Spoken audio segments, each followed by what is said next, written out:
Good morning, welcome to 6 TV. ముందుగా top news. తెలంగాణలో భారీగా పోలీసు ఉన్నతాధికారుల పోస్టింగులు బదిలీలు జరిగాయి. 12 మంది ఐపీఎస్లతో పాటు 5 నాన్ క్యాడర్ ఎస్పీలకు పోస్టింగులు, 39 మంది అదనపు ఎస్పీలకు పోస్టింగులతో పాటు బదిలీలు జరిగాయి. దాంతోపాటు 110 మంది డీఎస్పీలకు బదిలీలు, పోస్టింగులు ఇస్తూ ప్రభుత్వం ఉత్తర్వులు జారీ చేసింది.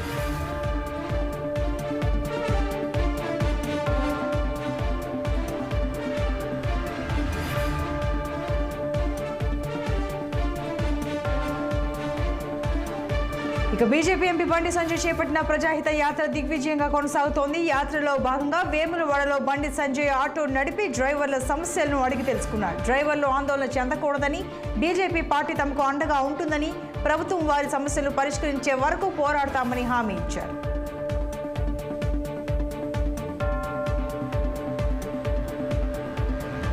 ఇవాళ మేడిగడ్డ బ్యారేజీని సీఎం రేవంత్ రెడ్డి, పార్టీ మంత్రులు, ఎమ్మెల్యేలు, ఎమ్మెల్సీలు పరిశీలించనున్నారు. ప్రత్యేకంగా ఏర్పాటు చేసిన బస్సుల్లో నాయకులు మేడిగడ్డకు చేరుకుంటారు. అక్కడ కాళేశ్వరం ప్రాజెక్టు నిర్మాణ లోపాలు, సాగులోకి వచ్చిన కొత్త ఆయకట్టు తదితర అంశాలపై మంత్రి ఉత్తమ్ పవర్ పాయింట్ ప్రజెంటేషన్ ఇవ్వనున్నారు. ఎమ్మెల్సీల మేడిగడ్డ పర్యటన అసెంబ్లీ రికార్డుల్లో నమోదు కావడం కోసమే శాసనసభ సమావేశాన్ని ఏర్పాటు చేసి అక్కడి నుంచి మేడిగడ్డకు వెళ్తున్నట్లు కాంగ్రెస్ వర్గాలు చెబుతున్నాయి. అలాగే మేడిగడ్డ సందర్శనకు రావాలంటూ మాజీ సీఎం కేసీఆర్ సహా 119 మంది సభ్యులను ఆహ్వానించినట్లు మంత్రి ఉత్తమ్ వెల్లడించారు.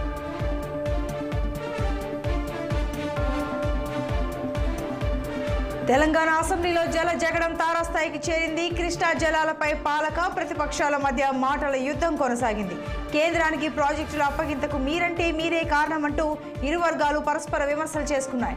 కృష్ణా ప్రాజెక్టులు కేంద్రానికి ఇవ్వరాదంటూ అసెంబ్లీలో తీర్మానాన్ని కాంగ్రెస్ ప్రభుత్వం ప్రవేశపెట్టింది. అయితే నల్గొండలో బీఆర్ఎస్ తలపెట్టిన బహిరంగ సభకు భయపడే తీర్మానం పెట్టారని బీఆర్ఎస్ నాయకులు ఆరోపిస్తున్నారు.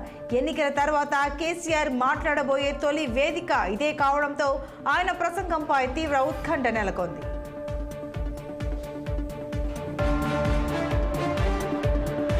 ఏపీ సచివాలయంలో ఉద్యోగుల అంశాలపై మంత్రుల బృందం సమావేశమైంది. పెండింగ్ ఐఆర్ వంటి అంశాలపై విద్యాశాఖ మంత్రి బొత్స సత్యనారాయణ, ప్రభుత్వ సలహాదారులు సజ్జల రామకృష్ణారెడ్డి, చంద్రశేఖర్ రెడ్డితో పాటు సీఎస్ జవహర్ రెడ్డిలు చర్చించారు. అనంతరం ఉద్యోగ సంఘాల నేతలతో చర్చలు జరిపారు. ఉద్యోగ సంఘాల డిమాండ్తో పాటు బకాయిలను చెల్లించేందుకు ప్రభుత్వం అంగీకరించింది.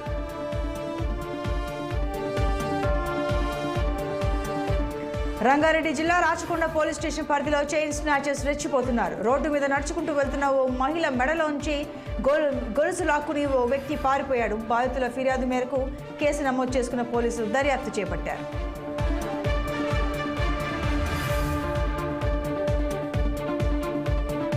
కాకినాడ జిల్లా ఓడలరేవు నడి సముద్రంలో బోటు అగ్ని ప్రమాదానికి గురైంది. బోట్లో మంటలు చెలరేగిన సమయంలో అందులో ఉన్న కృష్ణ అనే వ్యక్తి సముద్రంలోకి దూకి ప్రాణాలు కాపాడుకున్నాడు.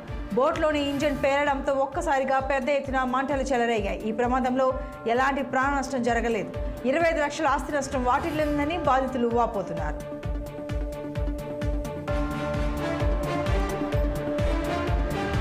నల్గొండ జిల్లా మాడుగులపల్లి మండలంలో గంజాయి చాక్లెట్లు కలకలం రేపాయి. ఓ ఫాస్ట్ ఫుడ్ సెంటర్లో పనిచేసే ముజం అలీ అనే వ్యక్తి ఒరిస్సాలోని తన ఊరికి వెళ్లి వస్తూ అక్కడ నుండి గంజాయి చాక్లెట్లను తెచ్చి ఇక్కడ విక్రయించేవాడు.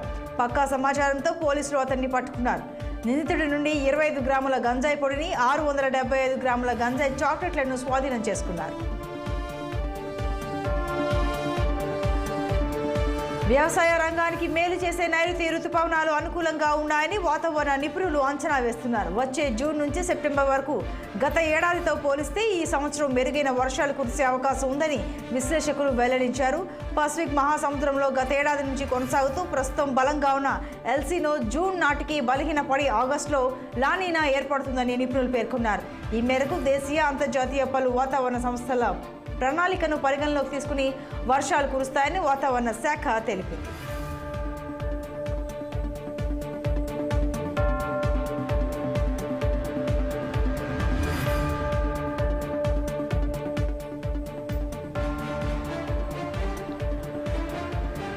ఇక పాకిస్తాన్లో మళ్ళీ ఆ దేశ సైన్యం చేతిలోకి పాలనా పగ్గాలు వెళ్లబోతున్నాయి. ఇక నుండి కూడా పేరుకు దేశ అధ్యక్షుడు ప్రధానులు ఉన్న అంతర్గతంగా సైన్యం ఏది చెబితే అదే జరిగేలా చేసేందుకు మరో కొత్త ప్రభుత్వం కొలువుదేరనుంది.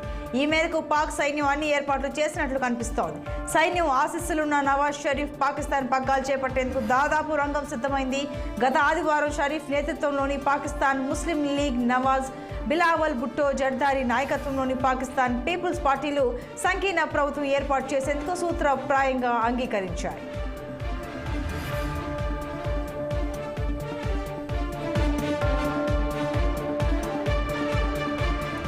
యునైటెడ్ అరబ్ ఎమిరేట్స్లోని అబుదాబిలో తొలి హిందూ దేవాలయం ప్రారంభానికి సిద్ధమైంది. ఈ మేరకు ఈ నెల 14న మోడీ చేతుల మీదుగా ఆవిష్కరణ కానుంది. దీన్ని బోచా సన్వాసి అక్షర్ పురుషోత్తం స్వామినారాయణ సంస్థ నిర్మించింది. ఈ ఆలయాన్ని ప్రధాని నరేంద్ర మోడీ ప్రారంభించనున్నారు. యుఏఈలోనే మొట్టమొదటి హిందూ ఆలయం ఇది. హిందూ మత సాంస్కృతిక గొప్పతనానికి ప్రాతినిధ్యం వహించేలా దీన్ని నిర్మించారు. అలాగే అబుదాబి వైవిధ్యమైన వాతావరణం కూడా అందులో కనిపిస్తుంది. యుఏఈలో 2 రోజుల పర్యటనలో భాగంగా ప్రధాని మంగళవారం అబుదాబి వెళ్లనున్నారు.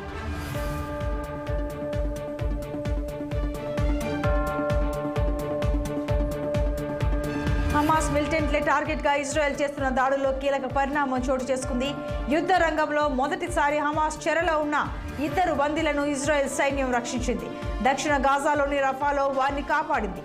గత 4 నెలలుగా జరుగుతున్న ఈ యుద్ధంలో బందీలను రక్షించడం తొలిసారి. అత్యంత సాయుధుల పర్యవేక్షణలో ఉన్న అపార్ట్మెంట్ 2వ అంతస్తుపై సోమవారం తెల్లవారుజామున ఇజ్రాయెల్ సైన్యం దాడి చేసింది. భారీ కాల్పులు, గగనతల దాడులతో ఆ ప్రాంతమంతా దద్దరిల్లింది. ఈ దాడుల్లో ఓ పసికందు సహా 67 మంది పాలస్తీన్లు మృతి చెందినట్లు స్థానిక అధికారులు వెల్లడించారు.